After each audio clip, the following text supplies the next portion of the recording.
Shalom peuple de Dieu, j'espère que vous allez bien. Je suis là encore pour continuer avec la septième partie de cette série des enseignements, la correction de certaines erreurs. Alors sans plus tarder, nous allons faire une prière pour continuer avec cette septième partie. Père de grâce, éternel Dieu, mon Dieu, mon roi, créateur du ciel et de la terre, je te bénis, je te rends grâce pour cette opportunité que tu nous accordes. Merci pour la sixième partie, Père de grâce, et nous voici à la septième partie, Père de grâce. Merci pour la force, Père de grâce. Merci, Père de grâce, pour la compréhension que tu nous accordes, éternel Dieu. Merci pour tout, mon Dieu, mon roi. J'abandonne ce temps de cette main, Père de grâce. Ouvre notre compréhension, éternel Dieu, au nom puissant de Jésus-Christ. Je me lève contre toute œuvre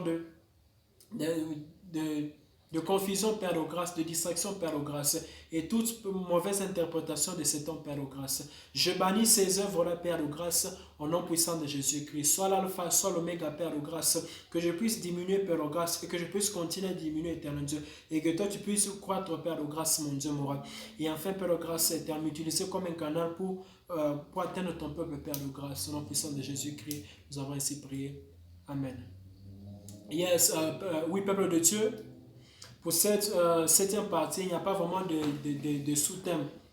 C'est juste le thème de base qui est la correction de certaines erreurs. Alors, nous avons trois écritures de base à faire, à lire. La première lecture, nous la ferons dans le livre d'Éphésiens, Éphésiens chapitre 6, du premier au 4e verset. La deuxième lecture, nous la ferons dans le livre d'Exode, Exode chapitre 20, verset 12. Et la troisième lecture, nous la referons dans le livre de 1 Timothée chapitre 3, du 1er au 2e verset. Alors sans plus tarder, faisons la première lecture. Éphésiens chapitre 6, du 1er au 4e verset. La Bible dit ceci: Enfants, obéissez à vos parents selon le Seigneur. Cela est juste. Honore ton père et ta mère. C'est le premier commandement avec promesse, afin que tu sois heureux et que tu vives longtemps sur la terre. Et vous, pères, n'irritez pas vos enfants, mais élevez-les en les corrigeant et en les instruisant selon le Seigneur. Allons dans Exode chapitre 20.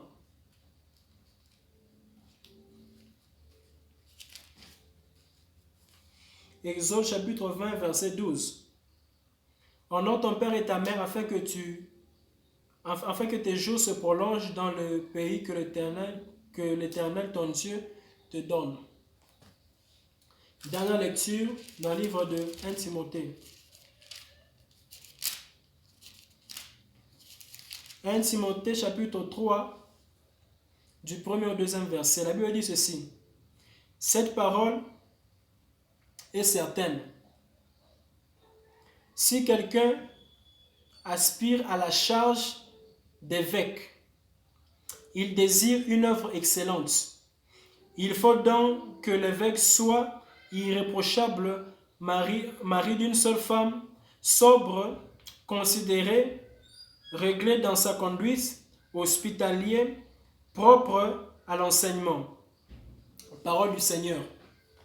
Oui, bien aimé dans le Seigneur, la première correction que le Seigneur veut que nous puissions faire dans cette septième partie, c'est, nous apprenons dans le livre de Éphésiens chapitre 6, du 1er au 4e verset, où la Bible dit honore ton père et ta mère, car c'est le premier commandement avec promesse. Et lorsque nous sommes allés en Exode, on a vu c'est quoi la promesse. La promesse, c'est la longévité, afin que tes jours soient bons et que tes jours soient bons et que tu puisses vivre longtemps dans le pays que le Seigneur te donne. Oui, bien aimé, sur base de ça, le Seigneur fait à ce que nous puissions corriger quelque chose. Il y a plusieurs personnes qui passent leur temps à prier, jeûner et demander à Dieu une longue vie. Oui, bien aimé, peut-être je vais vous décevoir aujourd'hui pour vous dire que la longévité n'est pas attachée à la prière. La longévité n'est pas attachée, je ne sais pas, au sacrifice ou quoi que ce soit. La longévité est d'abord premièrement attachée au commandement selon lequel il faut obéir les parents. Honore ton père et ta mère afin que tu vives longtemps sur terre. Il y a plusieurs personnes qui n'honorent pas leurs parents, mais qui pensent vivre longtemps. Et cela passe leur temps dans les églises, faire faire tout ce qu'il faut faire dans les églises et penser que seulement sur base de ça, ils vont vivre longtemps. Oui, peut-être Dieu peut te faire grâce, mais le chemin le plus facile vers la longévité, c'est honorer les parents. Donc c'est le premier commencement. Dans les commencements, tous les commencements que Dieu avait donné à Moïse sur la montagne. Le premier commencement auquel est attachée la promesse, c'est ce commandement-là. Honore ton père et ta mère afin que tu vives longtemps sur la terre. Donc c'est un peu ça. Il y a des gens qui sont tourmentés par plusieurs choses. Oh, je dois boire une tisane, je dois faire ceci, je dois aller à la gymnastique, je dois faire ceci, oui, manger sain, oui, c'est bon. Tout ça, c'est bien. Mais le départ d'abord, la fondation, c'est honorer les parents. Et puis le reste viendra après. Sinon, si la fondation n'est pas, les autres là, bon, ça sera juste quoi, une perte de temps. Donc c'est un peu ça. C'est ce que le Seigneur voulait que nous puissions comprendre. C'est pourquoi les gens vraiment peur. Et surtout lorsque les gens lisent le livre que j'ai écrit sur le mariage, ils disent que mais comment est-ce que tu peux concevoir, tu peux voir les choses comme ça. Tu ne vois pas qu'avec ceci, tu vas pas vivre longtemps. C'est pourquoi Dieu m'envoie avec ce message pour dire que la longévité est attachée à l'honneur que nous avons vers nos parents. Puisque c'est ça le premier commencement auquel Dieu a attaché la promesse de la longévité. Donc c'est un peu ça. Et puis ce passage est même plus clair disant que obéissez vos parents dans le Seigneur, selon le Seigneur. En d'autres termes, obéissez aux parents selon la volonté du Seigneur. Car nous savons qu'il y a aussi certains parents qui donnent des mauvais conseils à leurs enfants. C'est pourquoi la Bible est claire pour dire que obéissez à vos parents dans le Seigneur, selon la volonté de Dieu. Dans d'autres termes, si tes parents te demandent de faire quelque chose, que toi tu te rends compte que cela n'est pas bon et que cela va à l'encontre de la volonté de Dieu, tu n'es pas obligé d'obéir à cela. Donc c'est un peu ça. C'est pourquoi l'apôtre Paul est même allé plus loin pour dire que et vous parents n'irritez pas vos enfants. Donc c'est un peu ça. C'est pour montrer que on n'a pas donné de l'avantage à un certain groupe aux parents au détriment des enfants, ou bien donner l'avantage aux enfants au détriment des parents. Non, non. Dieu est un Dieu, Dieu est bon, Dieu est bon. Donc, Dieu n'est pas dictateur, donc on peut dire ça. Donc, mais des fois, nous avons des parents dictateurs, donc, et ils veulent que seule leur volonté soit faite. Oui, mais si cela va si cela va selon la volonté du Seigneur, là, moi, je suis prêt à faire. Mais si cela ne va pas selon la volonté du Seigneur, là, vous devez au moins m'excuser. Donc, c'est ce que le Seigneur voulait, à ce que nous puissions comprendre avec ce secret. Il y a beaucoup de gens qui se tracassent pour avoir une longue vie. Or que le secret est juste là. Donc c'est un peu ça. C'est la première des choses que le Seigneur voulait que nous puissions comprendre. Alors, la deuxième des choses, c'est dans la dernière lecture que nous avons faite. Dans le livre de Timothée chapitre 3, du 1er au 2e verset. Alors ici, il y a juste deux choses majeures, deux corrections majeures que je vais apporter. La première correction, c'est lorsqu'on dit que celui qui souhaite la position d'un évêque désire une œuvre excellente. Ou bien, celui qui veut être pasteur désire une œuvre excellente.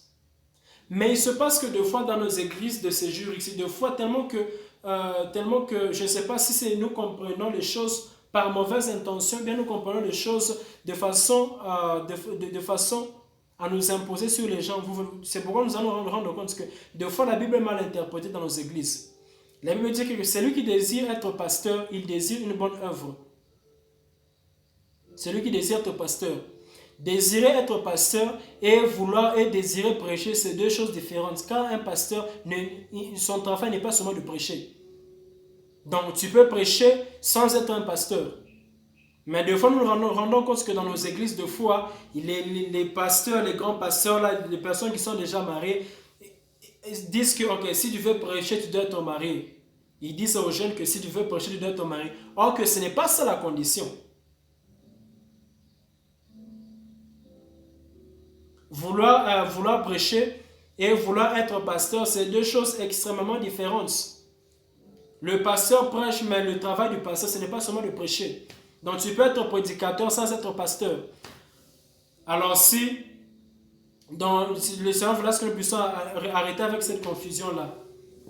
Donc deux fois, ce passage biblique est utilisé par les pasteurs contre les jeunes. Okay? Si tu veux prêcher, tu dois être marié. Or que ce n'est pas ça. Prêcher et être pasteur, c'est deux choses différentes. Donc c'est un peu ça. Donc être marié, ce n'est pas une condition pour prêcher. Non, non.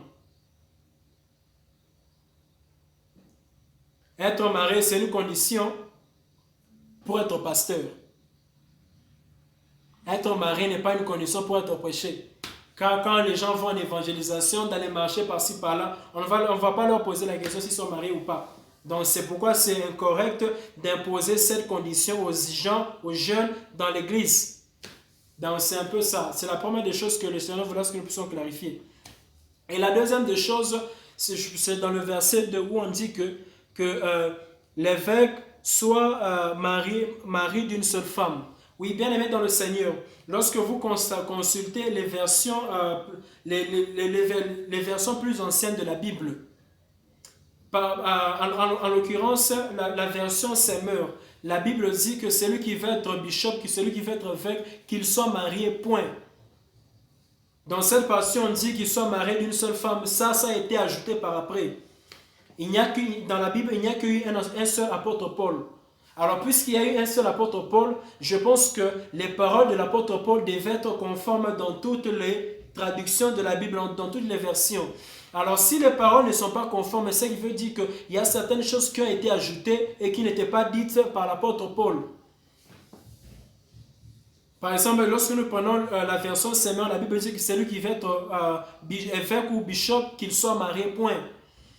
Alors les versions qui doivent dire que celui qui doit être bishop doit être marié d'une seule femme, ces versions-là, une seule femme-là, ce sont eux qui ont ajouté ça. Alors nous devons être sages, nous devons être intelligents pour ne pas attribuer une seule femme-là à l'apôtre Paul. Cela n'a jamais été le dire de l'apôtre Paul. Et je peux le prouver. Par exemple, lorsque nous prenons le livre de Matthieu, Matthieu 7, je pense au verset 12e, où Jésus-Christ dit, tout ce que tu veux qu'on te fasse, fais-le aussi pour les autres, car c'est ça la loi et les prophètes. C'est ça la loi, Ancien Testament, les prophètes, Ancien Testament également. Et Jésus-Christ et Jean-Baptiste et tous les apôtres ont prêché avec l'Ancien Testament. Et lorsque Jésus-Christ est mort, ressuscité, puis a monté au ciel, le Nouveau Testament n'existait pas encore. Et lorsque l'apôtre Paul écrivait ces épîtres-là aux Corinthiens, aux Romains, à Timothée, il écrivait ces épîtres sur base de la connaissance qu'il avait de l'Ancien Testament. Et sur base de ça, le Nouveau Testament ne doit jamais contredire l'Ancien Testament. Bien aimé, si vous pensez que le Nouveau Testament contredit l'Ancien Testament, vous êtes dans une erreur. Et cette erreur-là, vous devez la fixer le plus tôt que possible. Le Nouveau Testament ne doit jamais contredire l'Ancien Testament. En effet, l'Ancien Testament est la fondation du Nouveau Testament. Donc les apôtres se sont basés sur la connaissance de l'Ancien Testament pour écrire le Nouveau Testament. D'office, le Nouveau Testament ne doit jamais être en contradiction avec l'Ancien Testament. Et puis, il y a une autre chose très très importante. Lorsque nous allons dans le livre d'Apocalypse, Apocalypse chapitre 10, verset 7, la Bible dit ceci. Mais qu'au jour de la voix du septième ange, quand il sonnerait de la trompette, le mystère de Dieu s'accomplirait comme il l'a annoncé à ses serviteurs, les prophètes. Dans le Nouveau Testament, il y a également des prophètes, mais les prophètes du Nouveau Testament n'ont rien écrit, n'ont pas contribué en termes d'écrit pour constituer le Nouveau Testament. D'où ces prophètes-là, ce sont les prophètes de l'Ancien Testament. Alors, lorsque au son de la trompette du septième ange, si les mystères de Dieu doivent s'accomplir comme Dieu avait dit à ses prophètes, ce qui veut dire que c'est l'Ancien Testament qui va s'accomplir. Ce que Dieu avait dit à ses prophètes dans l'Ancien Testament, cela va s'accomplir. En d'autres termes, le Nouveau Testament est l'accomplissement de l'Ancien Testament. Et d'office, le Nouveau Testament ne doit jamais contredire l'Ancien Testament. Donc ça, c'est la moindre des choses qu'il faut comprendre. Les modifications ont été apportées dans le Nouveau Testament pour plusieurs raisons. Et l'une des raisons, c'était que lorsque les colonisateurs sont venus en Afrique, ils devaient modifier certaines choses pour s'enrichir. C'est l'une des raisons pour lesquelles le Nouveau Testament a été modifié. Alors, loin de vous de croire que une femme là qui est dans 1 Timothée, il ne faut pas attribuer ça à l'apôtre Paul. L'apôtre Paul n'a jamais dit ça. Il a dit que celui qui veut être évêque, pasteur, qu'il soit marié, point. Donc, c'est l'une des choses que le Seigneur voulait que je puisse corriger. Et j'ai pu parler en long et en large dans le livre que je vous ai écrit sur le mariage. Alors, que Dieu vous bénisse, que Dieu vous fasse grâce, que Dieu vous ouvre votre compréhension et qui vous protège davantage. Shalom.